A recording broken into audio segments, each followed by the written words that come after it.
പുതിയൊരു വണ്ടി എടുത്തിട്ട് ആദ്യമായിട്ട് ഓടുന്നു പോലീസ് സ്റ്റേഷനിലോട്ടോ വല്ലാത്ത അവസ്ഥയാണ്. നിങ്ങളെന്താ നിങ്ങളുടെ ഈ വണ്ടിക്കകത്ത് ഒരു ബൊക്കയൊക്കെ വെച്ചേക്കുന്നത് എന്തോ? ഇത് ശരിക്കും ബൊക്കയല്ല, ഇത് റീത്താണ്. ഇത് നമ്മുടെ കുടുംബത്തിൻ്റെ റീത്ത് വെച്ചിരിക്കുകയാണ്. അതായത് ഈ കാണുന്ന റീത്തല്ലേ? അതെ. ഓ, നിങ്ങളുടെ കുടുംബത്തിൻ്റെ കടുകറയിൽ കുടുംബം.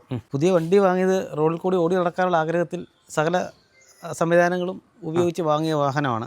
ഒരു 9 ലക്ഷം രൂപ ഫിനാൻസ് ഇട്ടിട്ട് വാങ്ങിയ വാഹനമാണ്. കാരണം ഇതിനകത്ത് പുറത്ത് കണ്ട അവസ്ഥയല്ലായിരുന്നു. ബോണറ്റ് തുറന്ന് നോക്കിയപ്പോൾ കംപ്ലീറ്റ് സാധനങ്ങളും തുരുമ്പിച്ചും ദ്രവിച്ചും, ഈ അലുമിനിയം പാർട്സുകളൊക്കെ ദ്രവിച്ചും, ഇരുമ്പ് സാധനങ്ങൾ കുറേ ഈ വണ്ടിയുടെ ഇതിൻ്റെ തുരുമ്പിച്ചും ഇരിക്കുന്ന അവസ്ഥയാണ്. അപ്പോൾ ചേട്ടാ നമസ്കാരം. നമസ്കാരം. നിങ്ങളെന്താ നിങ്ങളുടെ ഈ വണ്ടിക്കകത്ത് ഒരു ബൊക്കയൊക്കെ വെച്ചേക്കുന്നത് എന്തോ? ഇത് ശരിക്കും ബൊക്കയല്ല, ഇത് റീത്താണ്. ഇത് നമ്മുടെ കുടുംബത്തിൻ്റെ റീത്ത് വെച്ചിരിക്കുകയാണ്. അതായത് ഈ കാണുന്ന റീത്തല്ലേ? അതെ. ഓ, നിങ്ങളുടെ കുടുംബത്തിൻ്റെ കടുകറയിൽ കുടുംബം. പുതിയ വണ്ടിയൊക്കെ വാങ്ങിച്ചിട്ട് റീത്താണ് നോക്കുന്നത്? പുതിയ വണ്ടി വാങ്ങിയത് റോഡിൽ കൂടി ഓടി നടക്കാനുള്ള ആഗ്രഹത്തിൽ സകല സംവിധാനങ്ങളും ഉപയോഗിച്ച് വാങ്ങിയ വാഹനമാണ്. സംവിധാനം എന്ന് പറഞ്ഞാൽ നിലവിലൊരു വാഹനം കിടപ്പുണ്ട്, അത് കൊടുത്തിട്ട് അതിൻ്റെ പൈസ ഉപയോഗിക്കാമെന്ന് പറഞ്ഞിട്ട് കുറച്ച് പൈസയൊക്കെ വാങ്ങിയിട്ട് ഒരു 9 ലക്ഷം രൂപ ഫിനാൻസ് ഇട്ടിട്ട് വാങ്ങിയ വാഹനമാണ്. റോഡിൽ വണ്ടിയിൽ ഇറങ്ങിയപ്പോൾ 11:35 വണ്ടിക്ക് വിലയായി. അപ്പോൾ നമ്മൾ സന്തോഷമായിട്ട് ബാക്കി ഭാഗങ്ങളെല്ലാം നടന്നു.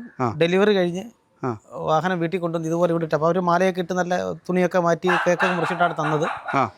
ഇവിടെ ഇതുപോലെ ഈ മുറ്റത്ത് തന്നെ കൊണ്ടുവന്നിട്ട് വണ്ടി ഇട്ടിട്ട് എന്നാൽ അമ്പലത്തിൽ കൊണ്ടുപോകണ്ടേ, അതിൽ കിടന്ന് മാല മാറ്റാമെന്ന് കരുതിയിട്ട് ബോണറ്റ് തുറന്ന് മാല മാറ്റാൻ വേണ്ടി ശരിക്കും വണ്ടിയിലോട്ട് നോക്കുമ്പോഴേക്കും നമ്മൾ ശരിക്കും കണ്ണിൽ ഇരുട്ട് കയറിപ്പോയെന്ന് തന്നെ പറയാം. അതെന്ത് പറ്റി? കാരണം ഇതിനകത്ത് പുറത്ത് കണ്ട അവസ്ഥയല്ലായിരുന്നു. ബോണറ്റ് തുറന്ന് നോക്കിയപ്പോൾ